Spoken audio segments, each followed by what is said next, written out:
that is going to protect our borders and the whole biosecurity industry. Kia ora. Members, Chris Tremaine.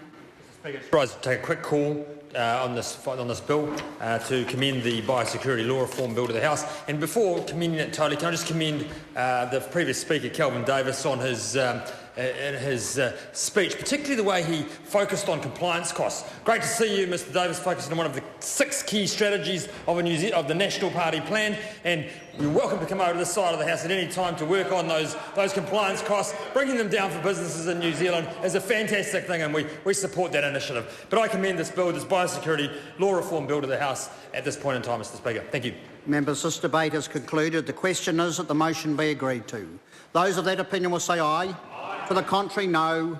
The ayes have it. The ayes have it. Biosecurity Law Reform Bill, second reading. This bill is set down for committee stage next sitting day. Members, earlier today, when the House was considering the Legal Assistance Sustainability Amendment Bill, the result of the vote on the question that the bill be now read a second time was incorrectly announced as the ayes 63, the noes 58. The correct result is the ayes 62, the noes 58.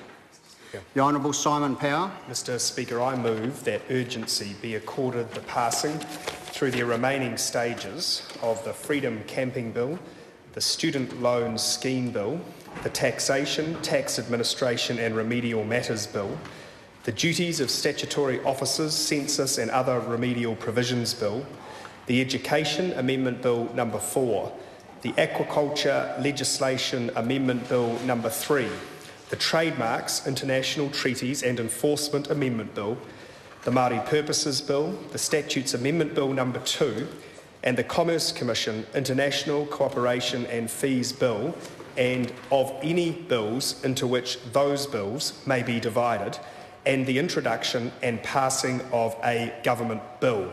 Mr Speaker, as noted in the business statement last Thursday, the government has moved that urgency be accorded to items of business that require timely implementation. As members will know, the supply of House time has been reduced this year from the normal 30 weeks or so to just 23 weeks due to factors such as the Rugby World Cup and the general election. Including this week, there are just 5 sitting weeks remaining before the dissolution of the House for the general election. On the demand side, some of the bills in today's motion require immediate action due to the impending Rugby World Cup, such as the Freedom Camping Bill and the Trademarks, International Treaties and Enforcement Amendment Bill.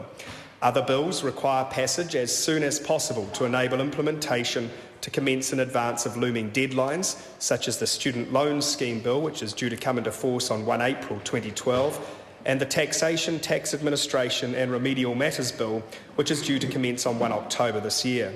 Similarly, Mr Speaker, the Education Amendment Bill No. 4 formalises the restructuring of 3 agencies, one of which is due to be defunct by 1 September 2011.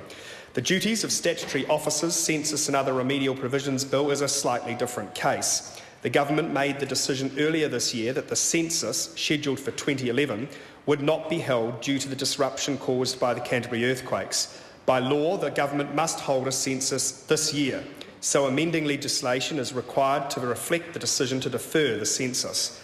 Cabinet subsequently decided that the census should be held in 2013 instead.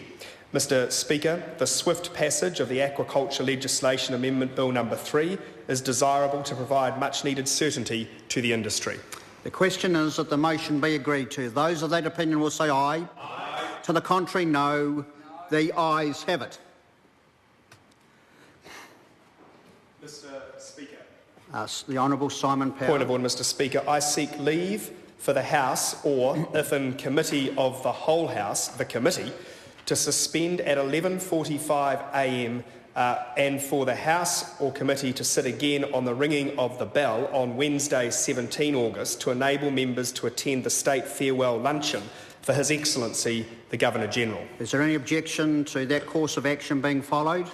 There is none. Mr Speaker, the point of order. Simon Power. Mr Speaker, I also seek leave for there to be a question time at 2 p.m.